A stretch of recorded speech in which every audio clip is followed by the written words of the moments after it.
Hey everybody, it's Tommy Canale and welcome back to Before the Lights podcast, the show to find out how those in sports, music, and entertainment made their mark. His career spans over 4 decades.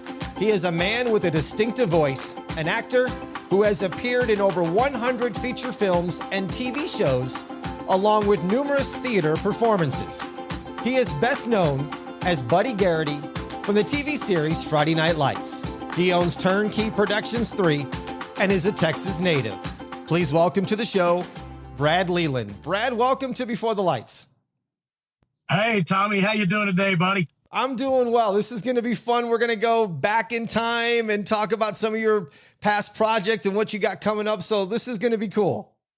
Oh yeah, thank you. Thanks for having me. It's always fun to do these, and I'm to the point where I'm in my seventh decade, but I still remember some things. So don't go back too far, or maybe you should go back really far. You know how that works. Sometimes you remember things from when you were 5 and you can't remember yesterday, but I'm not to that yet. So shoot them at me, and hopefully I'll have some answers. Let's go here. Your mother was a singer, piano player, dancer, and dance teacher. Father was an athlete who served in the Army. He also started a TV cable station in Lubbock, Texas. Is it true? Is it your father or was it both your parents that went to school with Buddy Holly? They both did. They met in high school at Lubbock High School at the time. Lubbock only had one high school, and they met Buddy Holly. Well, they didn't meet him. Actually, they were seniors, and he was a sophomore. And not strangely enough, but they were some very conservative people in Lubbock in those days. And a lot of the people, not just my parents, but a lot of the kids thought that Buddy Holly and those guys were just way too out there. I mean, they to them, they were like Metallica or, something extreme these days. I mean, not Metallica, but just something, that people would go, oh man, that's some devil rock. So anyway, my parents thought Buddy Holly, it's hilarious that they thought those guys were just way too strong for them. But yeah, they went to high school with him. He was a sophomore and they were seniors. You lived in Japan for a short time and then went back to Lubbock and then to Plano, Texas. But in Japan, I understand that you had a pet monkey named Miko. Was that maybe the first performances of Brad Leland's career? I go back and wonder why I became an actor, and both my parents were a form of entertainers. My mother certainly was, and my dad became a businessman, but he was always kind of a salesman guy. And so, yeah, when I was there, it's the formative years, Tommy. I was 3 to 6 years old, and I had a pet monkey named Miko, and I was the only little Caucasian boy in the entire Japanese village. Very small village. My dad was hidden there with a few soldiers, and my mom was the only one there that was actually, an American besides me, and then my dad and the soldiers. The rest were all Japanese people, and so we lived in a little house, not anything fancy, but I did have that monkey. And so I would go out every day and play with the monkey in the backyard, and the little Japanese people would surround our fence and just come up there every day. And it was amazing to them to see a little Caucasian boy, because they'd never seen one, and certainly to see one that was every day out there playing with his monkey. And so and I just think since those were the formative years, that making those Japanese people laugh and, just entertaining them, I think that could have been the reason that eventually I do what I do, which is hopefully make some people laugh and occasionally cry. So, yeah, I think that was probably the origin, although most of my life I did sing in the choir and do that kind of stuff. But it was always sports, where I grew up, you're going to be a professional athlete. But, of course, I wasn't good enough, and that didn't happen for me. So I was already in love with the theater and entertaining. So that's what happened. At age 6, when you appeared on stage at Disneyland in the Wild Wild West show, you were wearing, I guess, a cowboy outfit and got on stage and did some kind of performance. Was this like the adrenaline push that say, hey, I want to do this for my life? I have no idea because I don't remember, I was only 6 and it's very vague to me. I do remember the cowboy outfit. I got pictures of it. And my dad had a custom cowboy outfit made for me with, everything. It was very cool, very inexpensive in Japan to get real leather and have really cool stuff. So, the cowboy television was the day, was what all of us watched in those days. And so I was enamored and completely obsessed with the little cowboy stuff, and I wore my little outfit and we went into the Crazy Horse Saloon there in Disneyland. Disneyland had been open for 2 years, so my grandparents were there and my parents, and that was it. And we were all sitting at a table watching the show, and they asked for volunteers, so I went up and sang Davy Crockett, which all the kids in those days knew that song, and sang my little Davy Crockett. And they said it was very strange because I had the microphone, and then I finished. And when I finished the song, all I knew was, I took a little Japanese bow. So here's a little bitty cowboy taking a Japanese bow. And I came back to the table, and my parents were like, "What?" And my grandparents, "What was that?" I said, "Well, that was fun." They said, "That's what I said. It was fun." And so I guess that was it. I mean, I guess that was sort of, I wasn't aware of it for years, but anyway, that's what happened. And you talked about how athletics and athlete and football is big in Texas. A few episodes back, I had Coach Randy Allen from Highland Park on the show. Fantastic guy speaking about real life Friday Night Light football in Texas. You played for Plano. You had a bad knee injury. Your team wins the AAA state championship. Are you still a passionate high school Texas football fan? Absolutely. And I see Randy's games. I see Highland Park. Of course, I still see Plano games occasionally. Unfortunately, Plano has 3 high schools now, and they've sort of dropped off the map in those type of big wins and championships. We had 7, which we held the state record for a long time. And then there's some schools now that have 9, 10, I believe, state championships in Texas, which is pretty incredible. But for years we had it, and I'm off the subject, but I still go. Yes, I go, and not only that, I think I probably enjoy the high school football, especially when it's the really good teams in the championship games at Jerry World, which is where they play.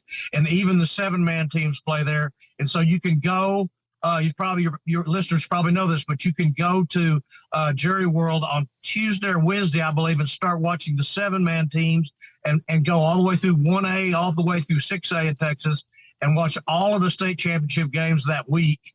And you can literally go in there, and for a ticket for $20, you can watch 4 high school games in one day. You could, I don't know who does that, but actually I really love them because the players now are so dang good, Tommy. Mm-hmm. They are much better than anybody can imagine, especially the big boys in the big A's. But even the 3As, the athletes are incredible. They're great size. They're in great shape, and they're just better. A lot of these big teams, not just in Texas, but the big caliber teams with the big boys, and they're fast. They can beat a lot of colleges. There's no question about it. And so I love watching high school football because it's so pure. It's not, it hasn't been adulterated by any sort of influence with any college or any pro or any money. And so they're playing, it's a team sport still, and the kids love it, and the coaches love the kids. They're there not for the money, but certainly for the kids. Kyle told me that during Friday Lights. He said, I did research with these coaches. He said, Brad, the main thing about these high school coaches is they don't get paid enough for what they do, but the reason they do it is because they love those kids. And I truly believe that. And so I love the game for the same reason. I love the spirit and the actual thing that happens with a team when you're part of a team. And I think they carry it throughout their life, whether they win or not. I think that everyone that's boys or girls, parts of any sports team, that's something special that we use. We all have to be a part of a team. Mm-hmm. It's special to me, no doubt. And I can see then where you could draw from that when we get to Friday Night Lights to have that passion come through the screen as Buddy Garrity, from your love of high school sports, playing it, and that experience definitely came through on the screen as you portrayed Buddy Garrity. So when we get there, we'll kind of reflect back on this quick moment. Hopefully you and I don't forget by then. Yeah, right. Exactly. After college, you go to Texas Tech, and then you go to Dallas. You find an agent. You're doing some local theater. Did you portray McMurphy in One Flew Over the Cuckoo's Nest? Yeah, what a blast. That was the first, I'd done a lot of plays in college and shows and whatnot. And then after a brief stint of just getting settled in Dallas, we opened a theater and we started producing, and I was directing and trying to do plays. And we did a couple of plays, and then I was cast as McMurphy in One Flew Over the Cuckoo's Nest. And Tommy, one cool thing about it, and I'm going to drop a name here because he's a very famous actor now and a playwright, and has won a Pulitzer Prize and a couple of them. And he's just a Tony Award for his play, and his name is Tracy Letts. And he was the other main guy in that production. He was 20 and I was 30. And he blew me off the stage because he's just an insanely great actor. Tracy Letts, you see him in everything now. He has been for years. For many years, he was just a playwright. Not saying just a playwright, but he wrote plays and worked with Steppenwolf in Chicago. So that was a special experience for me, getting to start with McMurphy, and that's where I got my agent. He saw the production, asked me if I wanted to do film and television, which of course I did, and so that we started with him and stayed with him for years until he passed me on to someone else. He quit the business and moved out of town and passed me on to another agent. So yeah, that was where I got my first agent and my start in film and television. So from One Flew Over the Cuckoo's Nest, then leads into Dallas, Code of Vengeance, and Silverado. Is that all pretty much what happened next for you, Brad? Yes, it was quick and I was so happy. And I was, of course, very lucky because, I was only, I was 28 or 30. I can't remember if I was 28 or 30. I think it was closer to 30, but Dallas came first. I got that audition, and so you get your SAG card, a right to work state. So here we could get our SAG card without, we could work on a union show without having a SAG card. And so that's how you would get it. And so I got my SAG card, did my first little lines on Dallas. I had one or two little lines, and I got there early in the morning, and then I was through by noon. And in those days, scale pay was $450. And, $450 in those days for 3 or 4 hours of work, I thought that was pretty sweet. Yeah. Plus, it's going to go into your pension and the end of your life. And all I just thought, well, this is really cool. I liked this as much as I thought I did. And then I got very lucky right after that and got Silverado, which was a dream, of course, to go to Santa Fe and spend a couple of weeks with a bunch of already established names. Kevin Costner's first big picture, but you had Brian Dennehy and all those. I can name drop all those guys. Just so many great, Kevin Kline and Scott Glenn and all those guys. So getting to go to Santa Fe at Christmas time, snowy, beautiful, with my wife, and we just got our first American Express card, Tommy, and what you don't want to do, which I've never been not with my entire family during Christmas, but don't go to Santa Fe with your first American Express card and buy all of your Christmas presents for your family in Santa Fe, because you never pay the bill. It's just thousands of dollars more than you would spend. Oh, it's a credit card. We'll buy all this cool stuff in Santa Fe and get it to the folks. And it was like 4 months later, we finally got it paid, So yeah, tremendous experience with working with those actors and getting to be a part of Lawrence Kasdan's great Western, which lives on, Silverado lives on. It's one of those old, fun kind of Hollywood Westerns. Not especially a gritty one, but a great one. As I mentioned in the opening, you have over 100 feature films and TV shows. And let's see if I can jog the memory here. In 1994, North and South, Book 3, Heaven and Hell, as Buford. Filming this was set in events that occurred in 1865 and 1866. I remember seeing in this series and falling in love with it with Patrick Swayze, and that cast list is ridiculous. What do you recall about that project for you? Oh my gosh, we had so much fun. We were in Camden, Arkansas.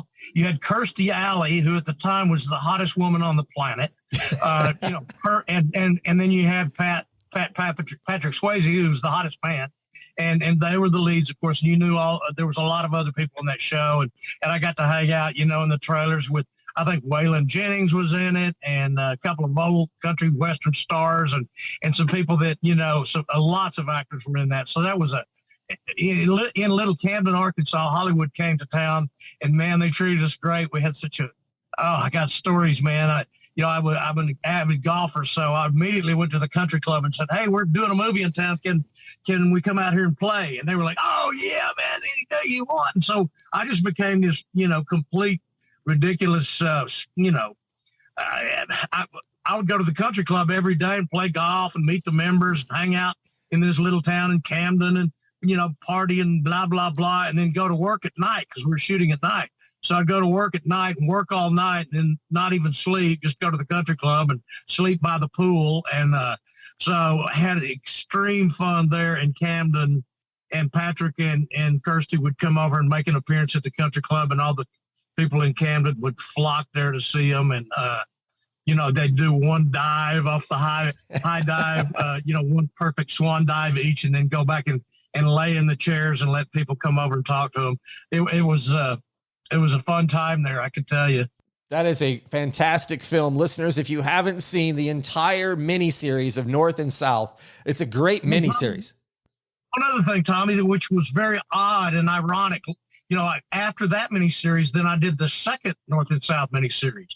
And we shot a lot of that in San Antonio, Texas. And so I'm there in San Antonio, and, I met up some of these guys and whatnot, but I was in the group of bad guys, and we kind of hung out all the time. And then it comes time to do Friday Night Lights. And after about, Kyle and I worked together for probably 6 or 7 months. And it's the first time we'd met was on Friday Night Lights. We thought, until we became really good buddies and started hanging out all the time, and realized that we had met each other and hung out at Mitiera in San Antonio. We knew each other because he was in that second part of North and South as one of the leading good guys, the good looking guy. And the good guy. And so it was just one of those deals like, hey, we know each other. We didn't think we did, but we did. And so ironic and fun. That is awesome. The film Friday Night Lights, you starred as John Aubrey as a football booster. And the film also starred Connie Britton and Catherine Willis, that was also in Friday Night Lights TV series, along with Richard Diller, who played Grady Hunt as the reporter, were all in the movie. How did you get casted for the movie? Well, it was just it was the regular casting process. My agent submitted me. We went, I'm trying to remember before the movie what the audition was. It was in Austin, and we drove down to Austin. Back in those days, there weren't any taped auditions being sent. It was, you drive, you go there, you're in LA, you go to the audition and drive. It's the same thing, when we were living in Texas, we'd drive all over the country to go to audition. So we drive to Austin and, audition for these roles. And sometimes there's some pretty good roles. Sometimes they're just the more supporting, smaller roles, but it didn't matter because it's, so anyway, I went there to audition, and I met Peter Berg, the director, was there for the film audition. And I walked in, and he's very much into improv, and I have fun with that. And so the improv happened, and it just worked out perfectly. And I just felt, I don't know, the role felt right, and they chose me, man, and the rest is only a great memory, and it's not even a memory. It exists because the show's never gone off the air. So that's how it happened. I got cast, and I didn't have to go. I don't think I went to callbacks. I think they may have just cast me, which is unusual, without having to go back. Yeah, because I only had one meeting with Peter, and we did a lot of improv, and I walked out. I felt pretty comfortable, and I got the call just a few hours later saying, I think you got this. And so that was pretty cool. Did Peter then come to you and ask you to be part of the TV series, or did you have to re-audition for Buddy Garrity? The TV series was one of those deals where they pretty much, if I remember correctly, I think it was pretty much, they just kind of offered it to me and said, hey, we're doing a TV series. The character is very similar to the movie. Would you be interested in playing this role? And I said yes, and then they sent me a script, and I looked at it. I told my agent, I've got to have this. Is a great role. And she said it may turn into something, and I said, yeah, let's go get it. And so I think Peter just went ahead and said yes, and they just cast me. There's one of those deals where they had to go through the LA casting people because my agent at the time was here in Dallas, and they'd had to go through that process. Now my agent for the past 12 years is in Hollywood and LA, but at the time that was one of those deals where you have to get approved by network, and the casting people there, they were like, yeah, go ahead and go for it. So that was cool. Friday Night Lights is one of my favorite TV series of all time. I watch it at least once a year. I know my mother watches it probably multiple times a year. And I think the reason that it stands the test of time is it weaves high school relationships and coaching and teachers into storylines. It's not so much a football show. And if people are thinking that is, and you haven't seen it, please give it a chance. If you watch 2 episodes, pretty soon you'll be up at 2:00 in the morning going, man, I just binge watched 8 shows in the first season, and you'll be hooked because it intertwines things that are still prevalent today. That's why I think this thing's going to stay where it's at for a long, long time. I do too, Tommy. I mean, we used to be sort of amazed at its longevity, but now I think it'll probably live on because it's one of the last of its kind as far as a family show. And you're right, it's not about football. Of course, NBC in the beginning was marketing it. It was marketed. I don't know if it was their idea to market as Texas high school football story, but no, it's certainly about life. And I found that out by traveling around I was in Paris doing a show a couple of years ago, and walking down the streets of Paris, having Parisians walk up to me, hey, Buddy Garrity. I'm like, are you kidding me? You guys watch Friday Night Lights in Paris? Oh, yes. Because, as you said, the story is everyone relates to it because it's about community. It's about team. It's about high school. Everybody went to high school. Everybody had a boyfriend, a girlfriend. Everybody had parents. Everybody has relationships. It's the whole ball of wax of life. And it's not Texas. It's universal. It's everywhere. If you play a sport or if you're part of any kind of community anywhere in the world, you get it. And people get it, and that's why they watch it. Eventually, they get past that part that it's about football because it's not. Right. That's the backdrop. Unfortunately, it is, and it's a great backdrop because the team sport of football to me is one of the great team sports. Since there's it's 11 players. Where do you have 11, and what other sport do you have 11 players? I don't know. I guess there's rugby, and I guess I don't know. How many guys? I mean, it's a big, it's so, it's people finally understood that. And now we continue to get new viewers, who for years never watched it. And you're right. They get hooked on it and they binge it. I've had people tell me that they've watched the entire series 10 times. And I thought they were kidding. And that's 75 hours times 10. That's a lot of Friday Night Lights. Yes, it is. They know it a lot better than I do. Heck, we had so much fun doing it. We just got to the point where we didn't even care if we watched it. It was so much fun to do. I've eventually watched every bit of it, but it became just something that was very special. John Aubrey in Friday Night Lights, the film, filmed in Permian, which is in Odessa, and then Friday Night Lights, the TV series, in Dillon, but filmed in Austin. You played this same football booster. Was this character taken after any real person in Odessa, Texas, or is this character just something that you just ran with? Well, it's a little of both. I mean, when it happened, I didn't really first think of this, but as, and I won't say that I really drew from him as far as doing my work, but I knew that, when we did the movie in Odessa, there is a guy that lives there, and I don't know if I should say, but his name is actually Buddy. And I asked Pete if he wrote that character's name because of him, and he said no. There was another reason that he named him Buddy, but the guy's name is actually Buddy, and he is very similar to Buddy. He never stops talking. He loves high school football. He's a huge Permian fan. He's even been, I believe he's been the principal there. I know he's been an assistant coach there. He was actually in the movie. He had a small role in the movie as one of the boosters or a coach or something. And I met him and hung out with him. And he was very much like that because he knew everybody in town. They knew him. He was a gigantic sports fan. He had been an Aggie, so he was a hardcore Texas A&M Aggie, and was just a character in Odessa. And so I would think of him a lot, just along the way.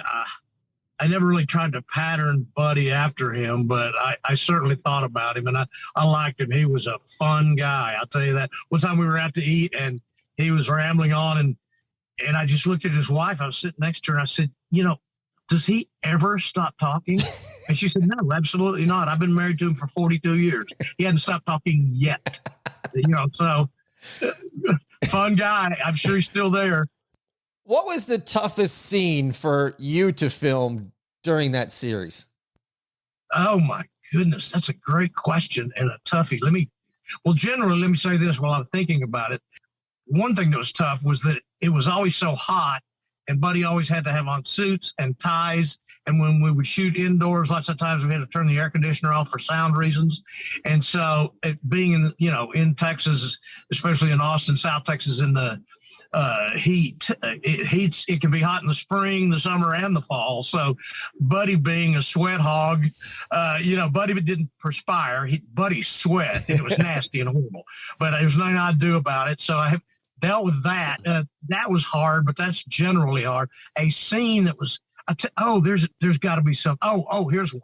A scene that I loved doing, but was difficult, was that coming to try to win Pam back after Buddy, like Kevin Costner says in Silverado, all I did was kiss a girl, which was not probably the truth.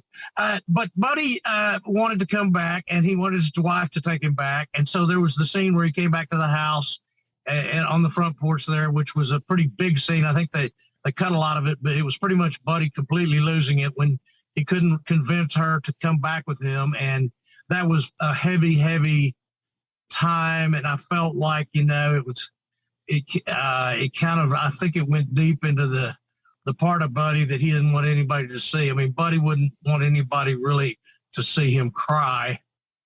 But with Pam, I think the truth of the matter was he knew that he had really made a giant mistake, and he wanted her back. And I think he thought he could get her back. So there was not only the pain of losing her to this, what do you call him? Tree hugger. He lost him to that California tree hugger, that nut-eating tree hugger, that health nut. Anyway, he I think not only losing her to him, but just losing her, period. And then when she didn't take him back after his pleas, that moment of recognition when, man, this is over. She's done. So I think it was giant. I'm sure there was other times, but that one pops straight into my head, and messing up with Lila's money and breaking her heart. I broke her heart. That wasn't good. And I really didn't even want to break Angela's heart, who was the lady that we kissed.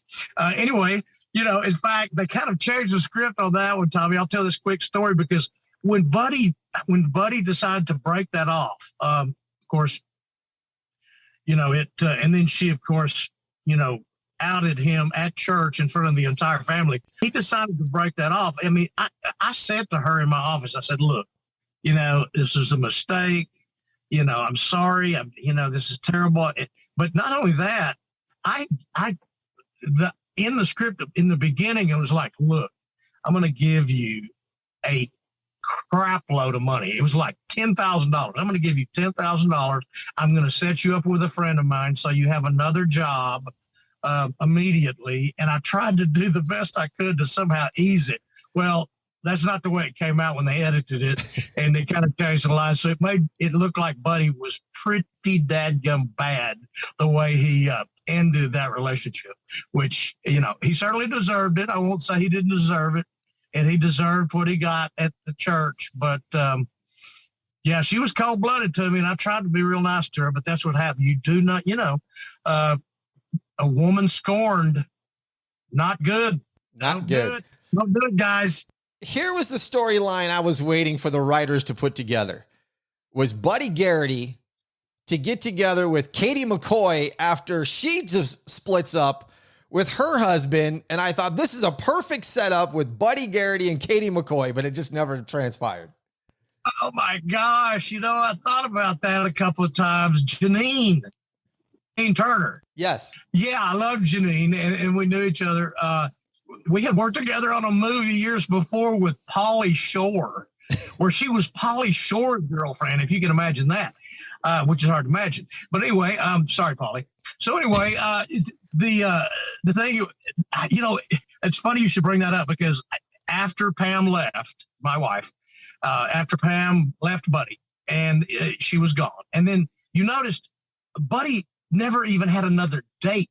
I mean, I was like, I would ask the producers and the writers, say, is Pam ever going to come back to Buddy, or is Buddy going to ever have a date with another woman? Is he just going to be alone for the rest of the whole run of the show? And they're like, yes, you must pay for your transgressions.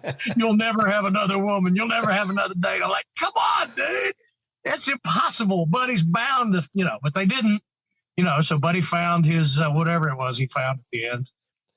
How did you pull from your personal passion for high school football and your experience that we talked about earlier to make that relationship really work on screen between Coach Taylor and Buddy Garrity? Because they were either butting heads and loving each other, but there was always where Buddy was pushing the right buttons with Coach Taylor.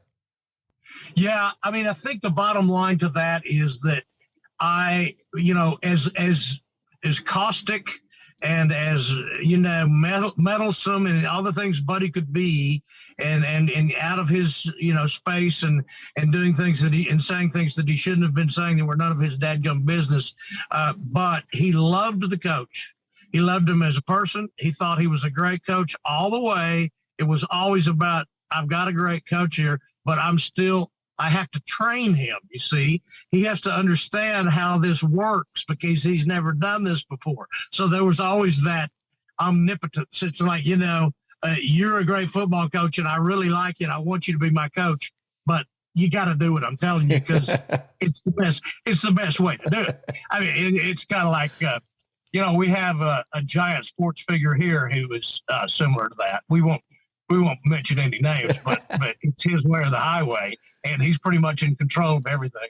So I think Buddy always had to be sort of in control of everything, even when they were butting heads. Buddy was not going to back down to the fact that he knew what he was talking about, and of course, Coach wouldn't either. So you're right, and it's funny. I went back and watched a few of the first episodes recently for another podcast, and I went, "Wow, I forgot that Coach hated me so much, and that I was such a pain in the butt to him."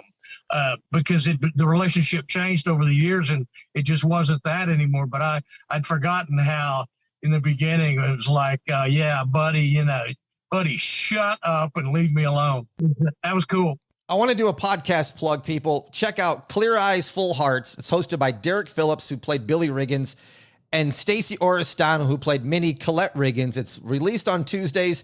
Go subscribe to Clear Eyes, Full Hearts podcast to get more in-depth on each episode of Friday Night Lights. I want to move forward now. 2017, you played Scrooge in A Christmas Carol at Wiley Theater in Dallas. What was it like for you going back on stage after spending so much time doing films and TV shows? I got to tell you, it was probably maybe the most fun and one of the most important moments in my life, because I didn't know that I would ever get to go back on stage, which is, of course, where it all starts. Those of us who sort of get this in our blood, you know, lots of us start in the theater, and that's where it started for me. And I didn't really think about ever going back to the theater, to tell you the truth, Tommy. I would hope that I would do a play someday, but I certainly would never expect them to trust me or ask me to do such a thing. But they called me out of the clear blue sky from the Dallas Theater Center. They had just won the Tony that year. That's the Wiley Theater in Dallas, and they just won the Tony that year for Best Regional Theater. And so they're highly acclaimed. Everyone there's a professional, and they're all mostly, you know, theater people, the crew and the cast. And most of them do that all the time, but they called me and said they would like for me to play Scrooge. And I was like, what? You know, and the director and even the whole, all the people there, I was like, well, I knew they knew me from television, but I said, look, you know, you guys have never seen me do a play because it had been 15 years since I'd done one. and they didn't see, they didn't see me in college or any time I was doing plays. And I said, "You've never seen me act. You've never seen me sing on stage. You've never seen me dance, of course. Why do you think I can do this?" And I was like, "I don't know." And they were like, "Oh, we know you can do it." I'm like, "Well, I'm glad you know it. I'll call you back." And so I thought about it. I said a little prayer that night, and immediately the word was, "Do this immediately." So I called them back the next day, and I had 3 months notice advanced so I could start going back to that world of getting in really good shape physically and my voice in shape, and then walked into a bunch of professional theater actors who were way ahead of me in many ways. But after a long rehearsal period, we got it. And I like I said before, probably one of the most special times in my life, because getting to go backstage, play that role in that story, which is one of the great stories at Christmas time. It's a 500-seat theater. We did 55 performances in 30 days. Do the math. That's a couple a day with 1 day off a week. So we did 55 performances in 30 days. Never got sick. It worked, didn't get hurt. Lots of dancing, lots of singing, lots of movement. I was on stage for an hour and a half for each performance. Never went off stage. And then I would do 2 performances a day. And the cool part is you got a sold out house every time, 500 people because it's Christmas, and so they sell out all the shows, even the daytime shows. And since it's Christmas Carol, it has a happy ending. Everybody's crying and happy at the end and laughing and clapping. It's an automatic standing ovation. So you go back on stage and you get a standing ovation for 500 people, 55 shows in a row. It's pretty damn fun, buddy. And there's some screw ups, but it's that theater thing it's like a game. It's like the game you play. You go out, you rehearse, you go out, you get ready for the game, and then it's muscle memory.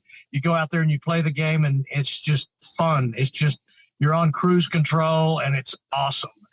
Much different than film and television. There's no reward at all like that. I mean, you can do a good scene with somebody and it feels good, but then you do it again, and it's really special. The adrenaline for an hour and a half or 2 hours, plus the warm up, the hour or so to warm up. And so it was all my life for all that time. For about 2 months, I had an apartment right next to the theater. So I never went anywhere except walk to the theater and walk back to the apartment.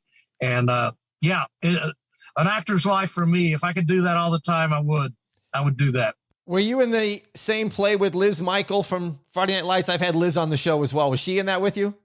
Absolutely. She was great. We had a great time together and had known each other from the theater world before. And then, of course, I knew her as Mama Smash. So, she was in the show, and we had some scenes together. We had a good time. She's as tall as I am, by the way. I'm 6'2", and she's right there with me. She's an incredible actor and an incredible presence on stage. Love Liz. She was fantastic. I had such a good time talking with Liz.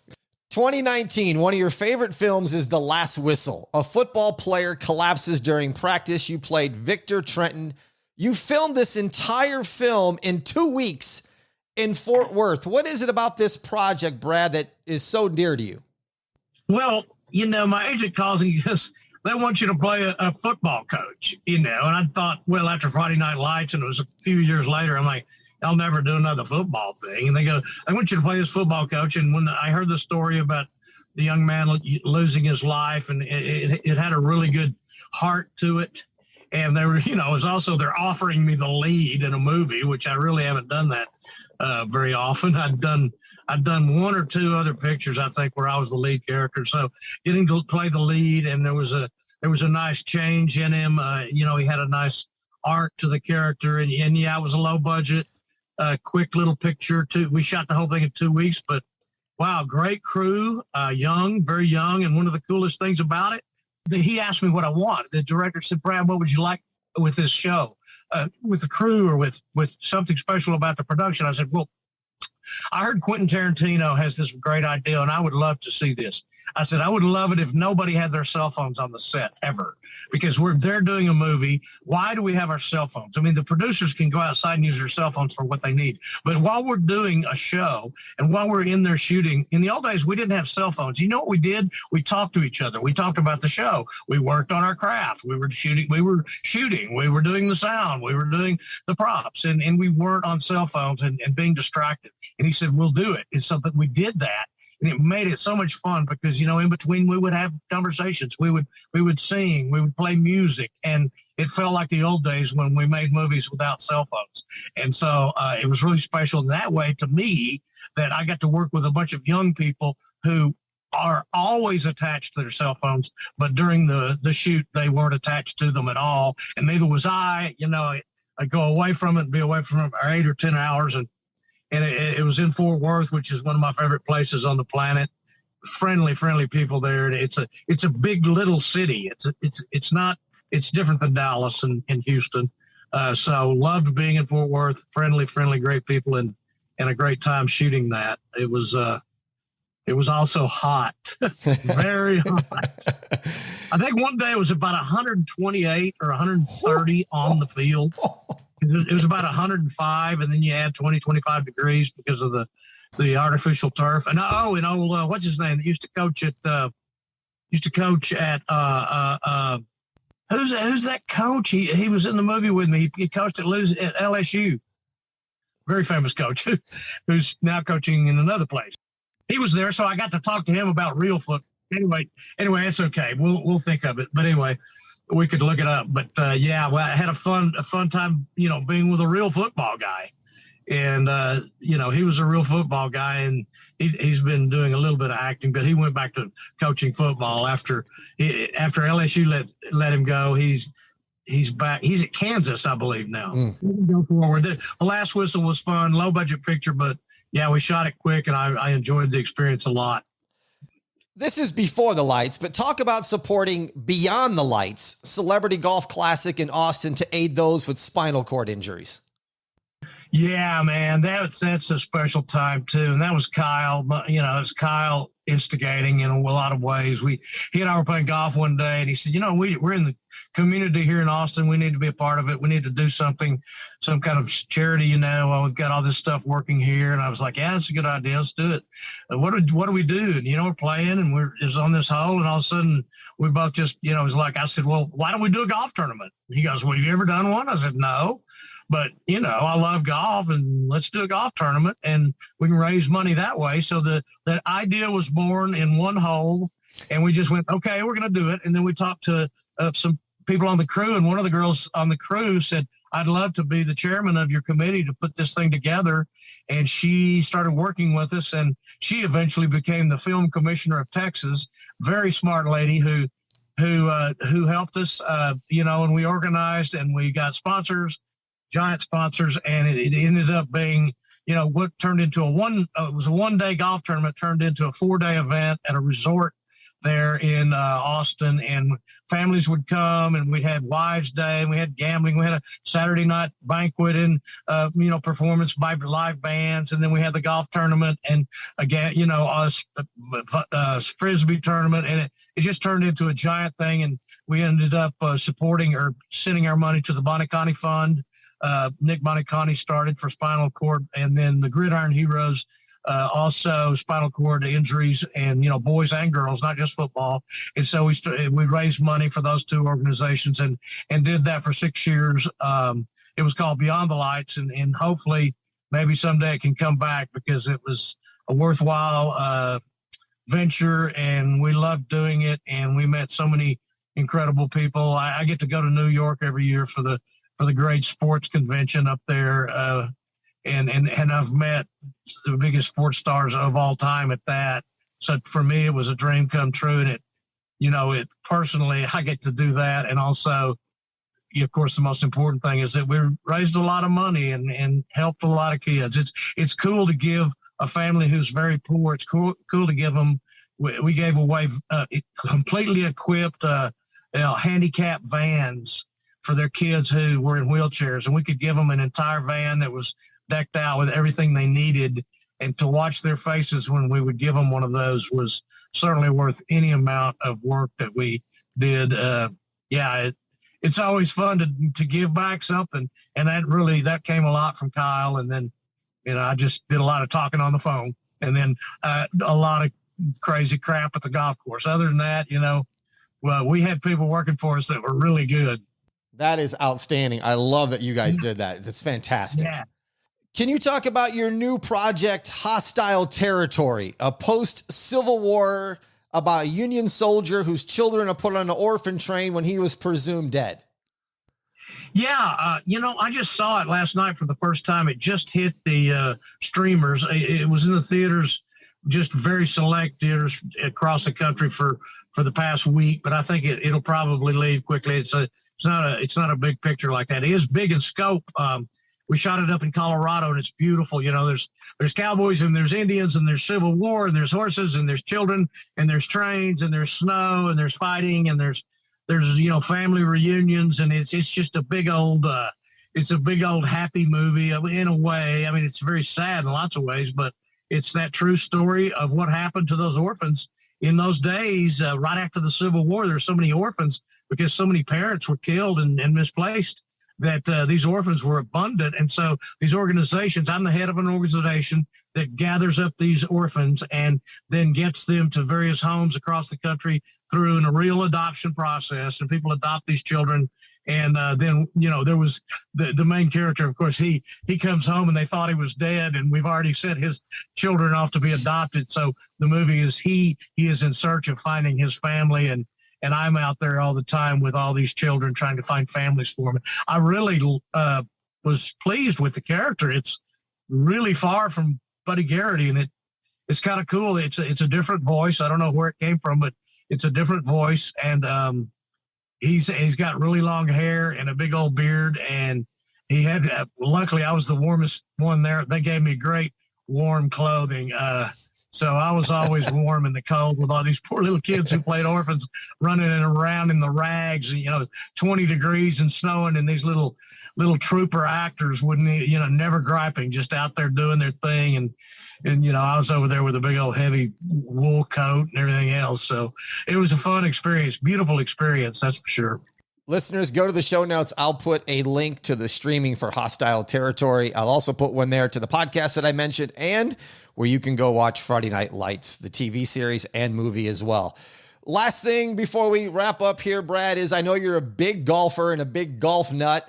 And I have a friend of mine who's the general manager at a top 100 Jack Nicklaus course here in Las Vegas called Reflection Bay. Whenever you come to Las Vegas, please let me know. You be my guest. I'll take you out. We'll play a round of golf.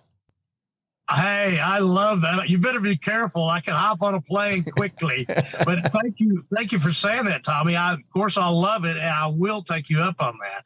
In fact, I'm not a huge gambler or coming to Vegas gambler, but I'll dang sure come there and play golf with you, and I'll make a special trip to do that because I love playing. I love new courses. And I just, I've got a thing. I got to tell you real quick.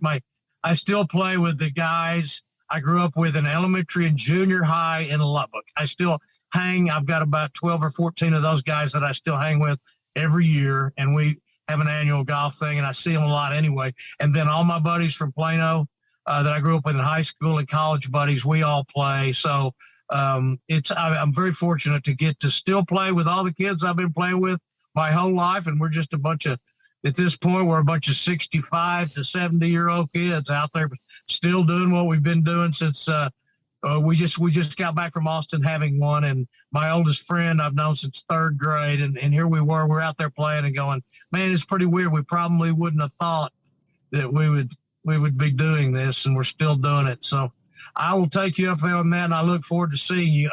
Also, I will do one quick plug, and that is I love doing these cameos, and I'm on that Cameo app.